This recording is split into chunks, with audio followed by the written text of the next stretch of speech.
Welcome students. আজকে আমি indefinite ইন্টিগ্রেশনের এক্সারসাইজ 8.9 ডিসকাস করব। এখানে দেখো সাইন এক্স আর কস এক্সের রেশনাল ফাংশনসগুলো আছে, লাইক এই টাইপের ইন্টিগ্রেশনগুলো তোমাদেরকে শেখাবো আজকে। যদি d x by A sine x plus B cos x plus C থাকে, এরকম টাইপের ইন্টিগ্রেশন। আচ্ছা, এরকম টাইপ মানে কীরকম টাইপ দেখো, 1/4 + 5 cos x দিলাম, মানে 4-এর সাথে সাইন এক্স থাকতেও পারতো, এখানে 4-এর সাথে শুধু 1 দিলাম আর 5-এর সাথে cos x এর।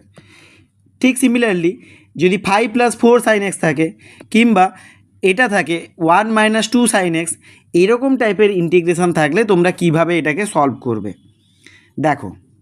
একটা এক্সাম্পল নিয়েছি, দেখো 1/3 + 2 sin x plus cos x আছে। এটাকে কিভাবে লিখবো দেখো, 3টাকে লিখতে পারবো 3 × 1, 1টাকে লিখতে পারবো sin² x/2 plus cos² x/2, তার মানে হলো 3 sin² x/2 plus cos² x/2। আর sin x-টাকে লেখা যাবে 2 sin x/2 cos x/2, তাহলে 2 × 2 sin x/2 cos x/2। তারপর এটা হচ্ছে cos x আছে, cos x-টাকে কী লেখা যাবে cos² x/2 minus sin² x/2। তাহলে দেখো এখানে পুরোটাকেই আমি cos² আর sin² এর ফর্মে অ্যারেঞ্জ করে নিলাম। তাহলে এবারে হিসেব করে নাও, আলটিমেটলি আসবে 2 sin², তারপরে আছে 3 cos² প্লাস cos² মানে 4 cos², আর মাঝখানেটা আছে 4 sin x/2 cos x/2। এখন দেখো বোথ নিউমারেটর আর ডিনোমিনেটরকে যদি তোমরা cos² x/2 দিয়ে ডিভাইড করে দাও, তাহলে এখানে এসে যাবে 2 tan² x/2, কারণ cos² দিয়ে ডিভাইড করলে, আর এখানে আসবে প্লাস 4 tan x/2, আর এখানে আসবে প্লাস 4 অনলি, আর উপরে আসবে sec² x/2, কারণ cos² x/2 দিয়ে ডিভাইড করছি, উপরে তো 1 আছে, তাহলে 1/cos² x/2 করলে কি আসবে sec² x/2 আসবে। তাহলে উপরে sec² x/2 আর নিচে হচ্ছে দেখো এরকম ট্যানের কোয়াড্রেটিকের ফর্মে এসছে। এবার এখন tan x/2কে যদি তোমরা জেড পুট করে দাও, তাহলে এর ডেরিভেটিভ করলে কি আসবে, ট্যানের ডেরিভেটিভ হচ্ছে sec² x/2, আর তার সাথে x/2 এর একটা হাফ আসবে, তাহলে হাফ sec² x/2 dx আসবে dz। তাহলে sec² x/2 dxটা কি আসবে, এখানে 2 দিয়ে মাল্টিপ্লাই করে দাও, তাহলে 2 dz হয়ে যাবে। নিচের থেকে যদি আমি 2 কমন নিই, তাহলে 2টা এই উপরে যে 2 ডিজিট আসছে সেই 2 ডিজিটের সাথে কেটে যাবে, তাহলে আলটিমেটলি আসছে কি dz বাই, এখান থেকে আসবে z², এখান থেকে 2 তো বেরিয়ে গেছে, এটা আসবে z, আর এখান থেকে 2 বেরিয়ে গেছে, তাহলে 2 থাকবে, আর cos² তো cos² দিয়ে ডিভাইড হয়ে গেছে। তাহলে এটাকে কি ফর্মে লেখা যাবে দেখো, ইন্টিগ্রেশন dz বাই এটাকে লেখা যাবে z+1 এর হোল স্কোয়ার, তাহলে 1 হয়ে গেল, আর একটা 1 আছে, তাহলে +1², ব্রেকিং দ্য স্কোয়ার ফর্মে অ্যারেঞ্জ করে নিলাম। তাহলে এটার কি ফর্মুলা আসবে, tan ইনভার্স অফ জেড, তার মানে tan inverse of z+1/1 plus C as usual.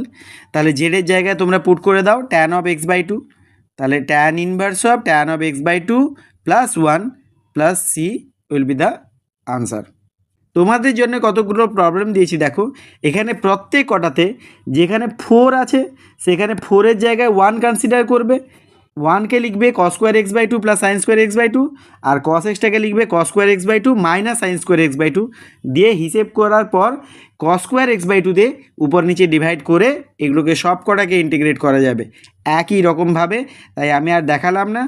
Next যে ফর্মের ইন্টিগ্রেশনটা তোমাদেরকে বলবো, দেখো এখানে নিচেও দেখো sin x plus cos x আছে, sin x এর সাথে কিছু কনস্ট্যান্ট আছে আর cos x এর সাথে কিছু কনস্ট্যান্ট আছে, আর উপরেও দেখো sin x এর সাথে কিছু কনস্ট্যান্ট, cos x এর সাথে কনস্ট্যান্ট।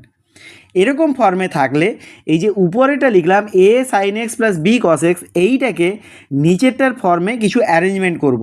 দেখো কিভাবে করব,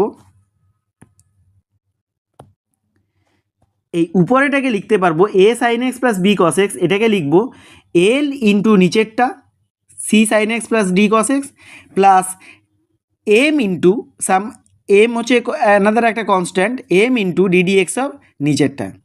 এই ফর্মে আমি অ্যারেঞ্জ করব l ইন্টু নিচেরটা plus m into ddx of নিচেরটা। এই ফর্মে যদি আমি অ্যারেঞ্জ করতে পারি তাহলে কিন্তু এটাকে ইন্টিগ্রেট ইজিলি করতে পারবো। চলো একটা এক্সাম্পল নিয়ে দেখা যাক। তাহলে এখানে দেখো 2 sin x plus 3 cos x by 3 sin x plus 4 cos x আছে। তাহলে নিচেও সাইন এক্স কস এক্স আছে, উপরেও সাইন এক্স কস এক্স আছে। তাহলে কি করব, এই উপরেরটাকে আমি নিচেরটার ফর্মে অ্যারেঞ্জ করব, যেটা এক্ষুনি বললাম এল ইন্টু সাম। এটা তাহলে কিভাবে করছি দেখো, এই উপরেরটা that is 2 sin x plus 3 cos x, এটাকে আমরা লিখব এল ইন্টু নিচেরটা that is 3 sin x plus 4 cos x plus M into d d x of নিচেরটা। তাহলে এখন এটা রেখে দাও আর এটাকে ডেরিভেটিভ করো, M into d d x of, এটা করলে কত আসবে 3 sin x এর ডেরিভেটিভ হবে cos x, আর 4 cos x এর ডেরিভেটিভ হবে মাইনাস sin x। এখন সাইন এক্স আর কস এক্সের কোইফিসিয়েন্টগুলোকে তোমরা হিসেব করে নাও। এখান থেকে সাইন এক্সের কোইফিসিয়েন্ট আসবে 3l, আর এখান থেকে আসবে -4m ইন্টু সাইন এক্স, আর কস এক্সের কী আসবে 4l প্লাস 3m, এইটা আসছে। এখন যদি তোমরা বোথ সাইডে কম্পেয়ার করো, 3l প্লাস 4m এটা 2 এর সাথে ইকুয়াল হবে, আর 4l প্লাস 3mটা 3 এর সাথে ইকুয়াল হবে।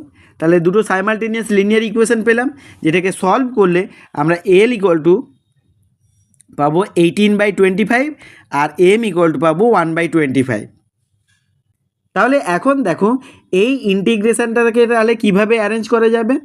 l এর ভ্যালু হলো 18/25, তারপরে থাকবে উপরে থাকবে 3 sin x plus 4 cos x, আর নিচে থাকবে 3 sin x plus 4 cos x, that is কেটে গিয়ে 1 হবে, সেই জন্য ডিএক্স লিখলাম। আর পরেরটা হবে 1/25 মানে m, আর উপরে দেখো নিচেরটার ডেরিভেটিভটাই হচ্ছে উপরে আছে, তাহলে নিচেরটাকে যদি তোমরা সাবস্টিটিউট করে দাও জেড বলে, তাহলে উপরেটা হয়ে যাবে কত ডিজেড, তাহলে ডিজেড বাই জেড আসবে। ঠিক কি না বলো? তাহলে এবারে যদি ইন্টিগ্রেশন করি তাহলে কি আসবে, 18/25 থেকে গেল, আর ডিএক্সের ইন্টিগ্রেশন হচ্ছে এক্স প্লাস 1/25 থেকে গেল, এটা হচ্ছে লগ জেড মানে হচ্ছে লগ অফ, এটাকে সাবস্টিটিউট করে দাও, তাহলে এটাই অ্যান্সার আসবে। তাহলে কীভাবে ইন্টিগ্রেশনটা হলো বুঝতে পেরেছো তো? ঠিক একই রকম করে তোমাদের জন্য 3খানা প্রবলেম দিয়েছি, সলভ করে দেখো করতে পারছো কি না।